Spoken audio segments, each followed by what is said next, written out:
as we hop into the game here. Yep, and there's a jet, by the way. Just want to point it out. Bravo 5, he's flying in the jet. We got to show that first-person jet gameplay. So there you see it, guys, right there in all its glory. A moment of silence for the jet. All right, that's it. So now there you can see actually what he has equipped on the jet as well, which is pretty cool in the third-person view. And yeah, he's going to do a little flip here, a little flippity flip. Dual barrel roll. I guess not. Okay. This guy's going to come and he's going to tear someone apart. Yeah, he's going to be pushing in here now. Again, he's going to be flying the J-20 is on the Chinese side. Wow. Yep, and another cool thing actually that my favorite, I was talking about it before, but you know, there's just a lot of different little things that you can toggle in and out, like, you know, the Alpha and Bravo stuff. If you don't want to have it there, you can actually toggle that out, which is pretty cool too. So, but you know, for the sake of this, we want to see who's doing really well. And on the blue team, Delta Squad's actually doing quite solid. They're right now sitting 13 and 3 deaths. On the other side, Delta Squad, of course, on the gold team, they're doing well too at 12 and 9. So overall, you can get an idea what squad's performing, what squad is really helping out here. But and I was actually following the jet guy. He ended up getting taken out. He took care of that one, Corey. Well, who are you looking at right now? We're taking a look here at Alpha 10. He's currently 10 and 1 overall. What? This guy's a beast. Which is probably the reason why. Chilling in this boat right now. He's just.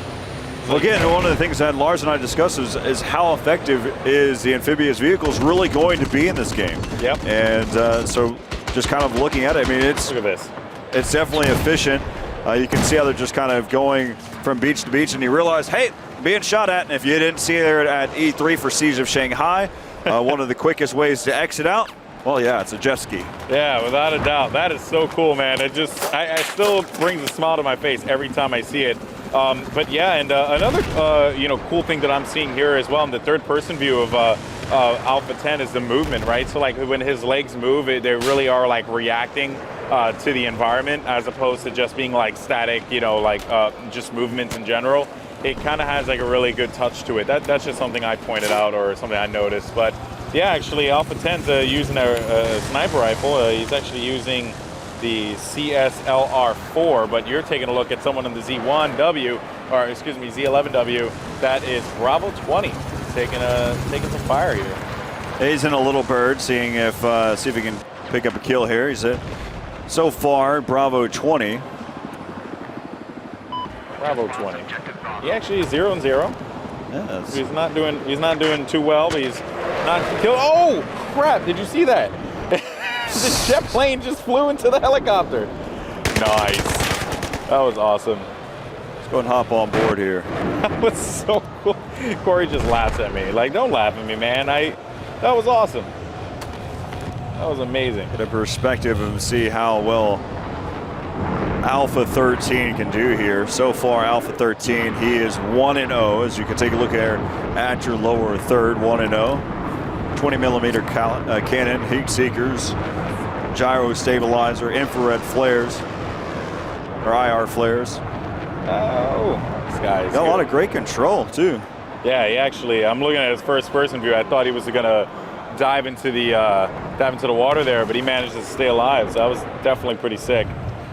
And you know, I do like the, you know, because I'm not much of the, if I get into a plane, I die, period. I mean, that's just usually what ends up happening. But this guy seems to just have some stupendous control of this particular vessel right now. Like, he's just, you know, and that's the thing, right? When you have a good pilot, they really do change the map. And there you can see the dynamic weather effects now coming into place here as it's getting all over his window as well. So that's the other thing, right? I mean, I don't think it's going to block his view all that much, but it's just those like little tiny effects that you can see there.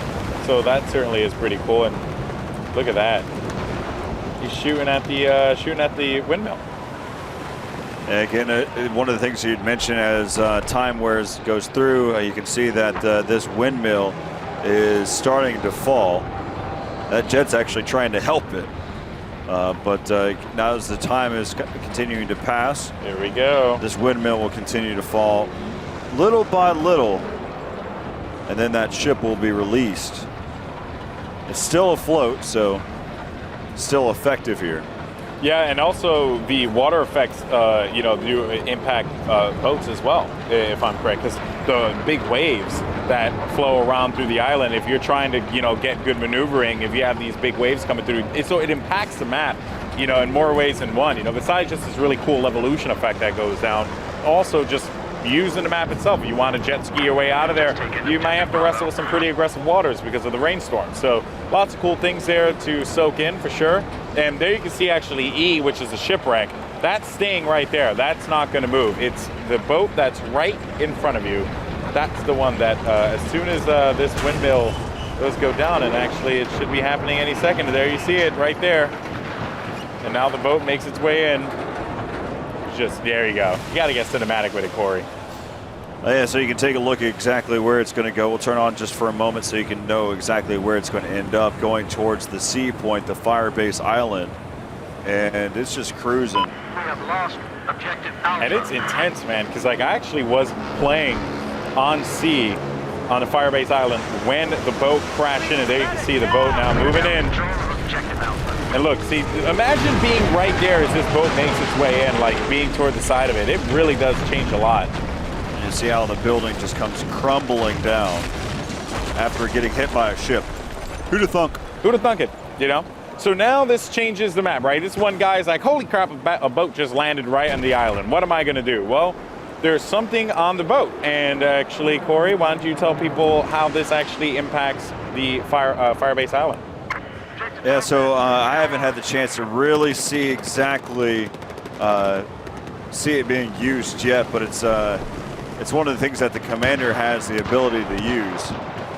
So again, it just changes there for the game. So again, we just saw the ship go from that windmill way out in the distance to this point right here, which in the beginning it just looked like it was a part of the background. Yeah. Just extra element in the game that just makes it look prettier. But in all, just looking at it now, it's actually a part of the game. It's part of the Levolution here.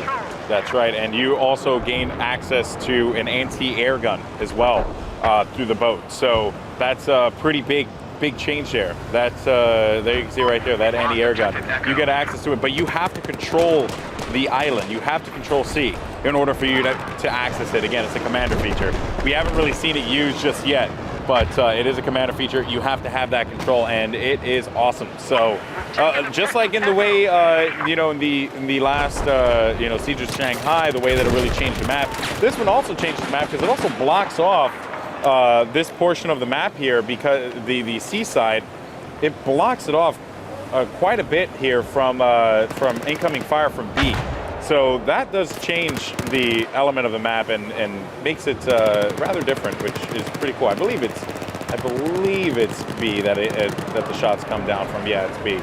So again, lots of cool stuff there.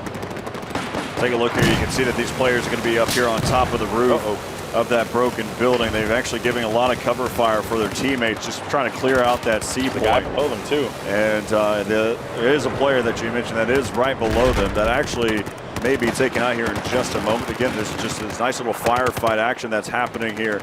And they have, maybe that player might actually be stuck inside of the building. No, yeah, actually, they went after him. They chased him down, and they saw that he was there. He popped up and went for the kill. So good stuff there by that crew. C now completely into control of the blue team, as D, which is going to be right across from them, that has still some players on gold team that are trying to hold it down.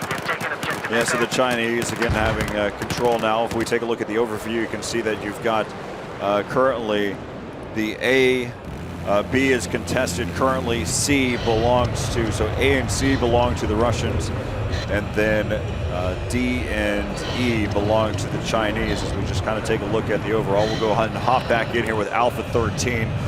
Who's going to be the pilot here for this jet? Again, for those of you that are curious, it's called the SU-50. This is his current setup. He's got the gyro stabilizer. Currently 2-0 right now. We'll go back into first-person perspective here. You can see just trying to dive in and pick up a couple kills before he bails out of there. Yeah, I mean, when you have a jet, you are pretty much a target in the sky there, especially for anti-air weaponry, just like what we saw there on C. But fortunately for them, they do control that. So now a lot of pressure is going to be applied here on the east side shipwreck as this guy Alpha 13 is going to have to drop back and get another good pass on it again, which it seems like he was going to try and get. There you can see the other carrier. That's where the Russian team spawns, the blue team. They end up spawning in that area, but yeah, who are you taking a look at now, Corey? Now we hop on board here with Alpha 20, which is currently in this anti-air. Ooh, nice. Actually see this here. So yeah, he's actually going to be in the 9K22 Tunguska. There you go. Tunguska M. Say that 5 times fast, Corey. I dare you. Not going to happen. There you go. Right now we've got Chinese leading 508 to 426 tickets. Of course, we're playing Conquest. Tomorrow we'll get a chance to look at Obliteration. That's right. Which we have, both teams have 3 points. 3 points that they need to defend. And there's a bomb, just a randomized bomb that's laid out there. You take that bomb to an MCOM point, the opposing team's MCOM point. You blow that up. There's 3 of them, so you do that 3 times. Yep, that's going to be pretty cool to watch. Of course, that's something new. And we are going to get some great opportunities to talk about other features in Battlefield 4 as well. So I'm really stoked about that. That's going to be in the later days of this show that we're doing here for you fine people in Gamescom, and of course watching at home on Twitch TV. Once again, guys, if you want to get social about it, talk to us on Reddit. I'm on Reddit, started a thread on there, our Battlefield, where I'm talking to some of you guys or trying to get feedback from you guys to, find out what new things you guys want us to cover. Because again, just like we did at E3, we're going to do it here again for you all back at home. And then for people in Gamescom, they're just running around doing anything. I mean, I've been seeing people just randomizing so many different guns, just testing things out, what works, what doesn't work. It's pretty cool. Well, here everything is unlocked. Yes. Everything. That's what's so awesome about it. And the camos, too. The camos for everything. Every camo's unlocked. Guys, there's a lot of camos. There has to be at least like 20 camos. At least? No. Really? A lot more than that. Okay. At least I would go with a number more like 40. There's 40. Like there's camos for everything. You want to camouflage your tank? Go ahead and do that. Sure, why not? Your helicopter? Yeah, give it a paint job. That sounds good too. Every single one of your guns, yeah, we'll make a change to it. That tiger, that Crimson Tiger looks good on it. We'll go ahead and put that on there. All these different things. Have a field day with it. Yeah.